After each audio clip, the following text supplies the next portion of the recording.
barakan alaih kama yuhibbu rabbuna wa yarda. Asyhadu an la ilaha illallah wa asyhadu anna Muhammadar Rasulullah. Allahumma salli ala Muhammad wa ala alihi wa sahbihi ajma'in. Wa qala Rasulullah sallallahu alaihi wasallam, innahu lamin ahlil jannah. Hadis rawahul Imam Ahmad.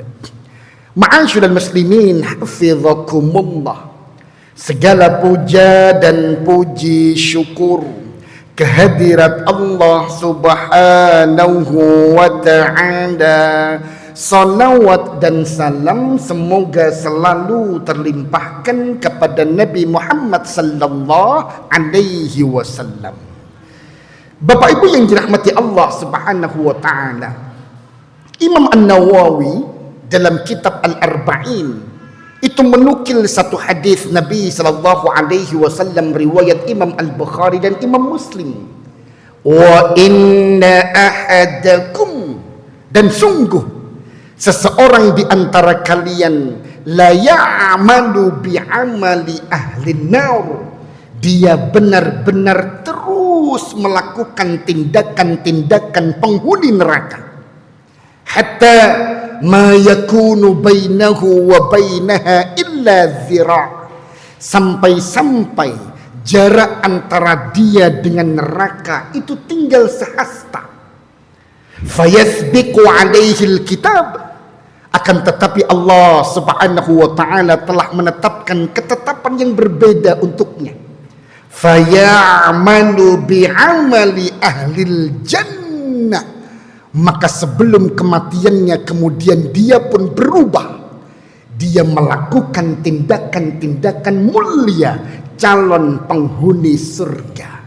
Fayadkhuluha, dan dia pun meninggal dalam keadaan melakukan amal saleh itu, dan akhirnya dijaminkan surga. Ma'asyiral muslimin hafizakumullah.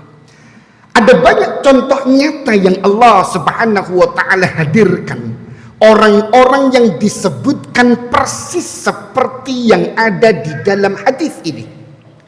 Sebagaimana ma'asyiral muslimin hafizakumullah, satu di antara banyak kisah adalah satu kisah terkenal dalam satu hadis dari Abu Hurairah radhiyallahu an yang diriwayatkan dengan sanad yang sahih oleh Imam Ahmad. Ma'asyiral muslimin hafizakumullah, yaitu tentang sosok yang beriman di satu waktu, tapi di hari yang sama dalam durasi yang tidak begitu jauh ditetapkan untuknya kematiannya, sehingga beliau pun belum sempat mendirikan sholat. Dan di saat itulah Rasul sallallahu alaihi wasallam menegaskan, innahu lamin ahlil jannah, orang ini termasuk dalam calon penghuni surga. Siapakah dia ma'asyiral muslimin hafizakumullah? Beliau nama aslinya adalah Amr ibnu Thabit. Amr ibnu Thabit ibnu Uqaish. Julukannya atau lakopnya adalah Al-Usairam. Ma'asyiral muslimin hafizakumullah. Di saat kemudian ada utusan Nabi sallallahu alaihi wasallam untuk menyebarkan dakwah di kota Madinah, Al-Usairam atau saat Amr ibnu Thabit ini, Bapak Ibu yang dirahmati Allah subhanahu wa ta'ala, memilih untuk menolak berislam.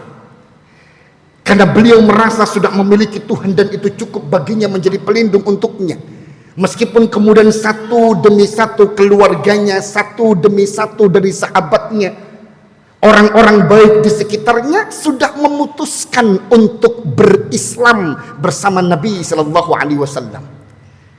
Saat peristiwa perang Uhud, ma'asyiral muslimin hafizakumullah, beliau pun berkunjung ke rumah-rumah dari sahabat-sahabat dan keluarganya sambil mengatakan, aina fulan, Dijawablah untuknya, bukankah fulan sahabatmu sudah berangkat ke Uhud?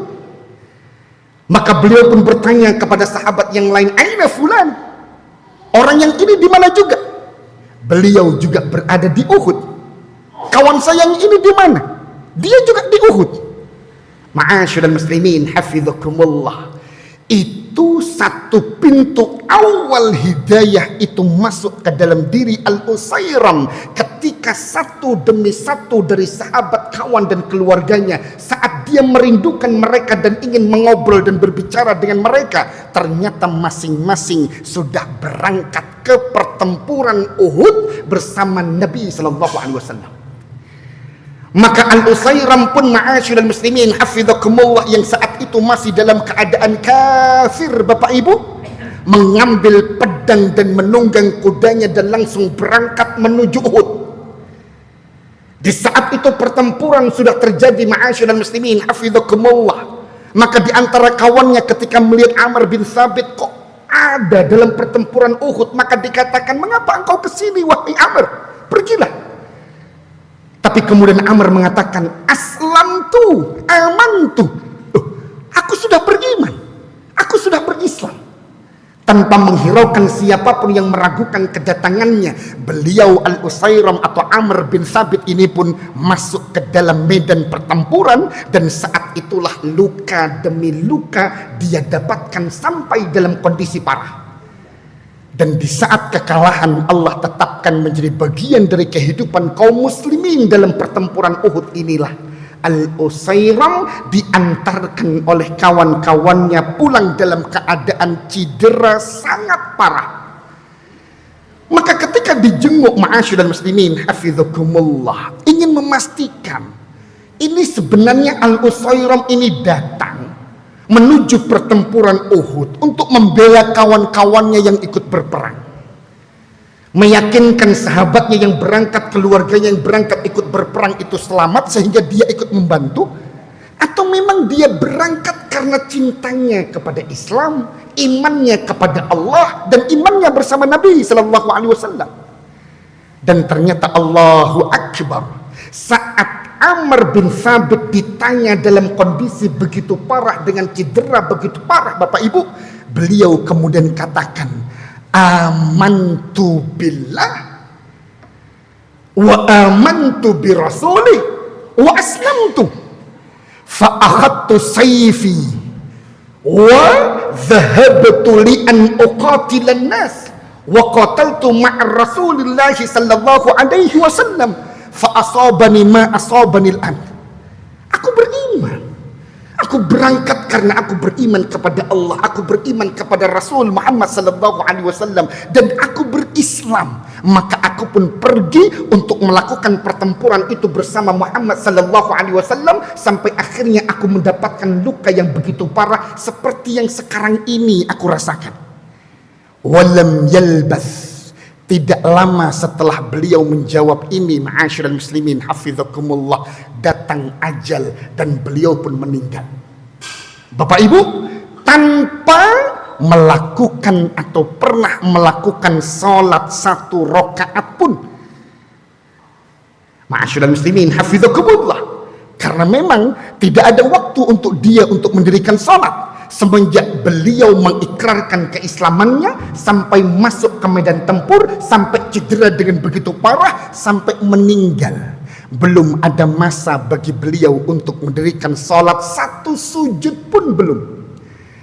Tapi ketika disampaikan oleh Nabi Sallallahu Alaihi Wasallam kepada Nabi Sallallahu Alaihi Wasallam kisah mulia ini oleh beberapa sahabat yang mendatangi Nabi Sallallahu Alaihi Wasallam, maka apa yang beliau katakan? Hadis riwayat Imam Ahmad dari Abu Hurairah menyebutkan bahwa innahu lamin ahlil jannah. Amr bin Thabit atau sosok yang disebut dengan Al-Usairam ini, dia masuk calon penghuni surga. Allahu Akbar. Benar-benar ada seseorang yang terus melakukan perbuatan calon penghuni neraka, tapi Allah tetapkan untuknya bahwa dia di akhir kehidupannya melakukan tindakan calon penghuni surga dan meninggal dalam kesalehannya. dan dia pun menjadi bagian dari penghuni surga. Ma'asyiral muslimin hafizakumullah, tapi yakinlah bahwa hadiah husnul khatimah untuk sosok yang bernama Al-Usairam itu bukan ujuk-ujuk Allah memberikan ketetapan acak mengambil siapapun. Karena siapapun yang Allah anugerahkan husnul khatimah, pasti ada nilai yang Allah cintai. Ada satu keyakinan dalam kekafiran Al-Usairam di masa hidupnya. Mungkin dia meragukan agamanya. Mungkin dia sudah mulai terpengaruh dengan keislaman sahabat dan keluarganya, tapi dia tidak mengutarakan itu. Tapi kemudian keyakinan itu muncul saat dia berangkat menuju pertempuran Uhud. Atau ada sesuatu yang menjadi bagian yang Allah cintai sehingga Al-Usairam dituntun, diarahkan oleh Allah Subhanahu wa taala untuk menuju jalan surganya setelah jalan neraka yang selama hidupnya sudah dia titi dan dia jalani. فَمَنْ يَعْمَلْ مِثْقَالَ ذَرَّةٍ خَيْرًا يَرَهُ وَمَنْ يَعْمَلْ مِثْقَالَ ذَرَّةٍ شَرًّا يَرَهُ. Maka menjadi tugas kewajiban bagi kita adalah menekuni jalan-jalan yang Allah ridhai, sehingga Allah tuntunkan kita dengan segala kekurangan kita, dengan segala kelalaian kita. Bisa saja kita melakukan banyak dosa dan kesalahan, tapi dengan sesuatu yang kita lakukan hanya untukmu, hanya untuk engkau cintai aku ya Allah, maka Allah tuntunkan jalan menuju ke jalan yang akhir yang indah, yaitu husnul khatimah. Ma'asyiral muslimin hafizakumullah, terima kasih dan mohon maaf, semoga bermanfaat. Usikum wa iyaya nafsi bitaqwallah faqad fazal muttaqun.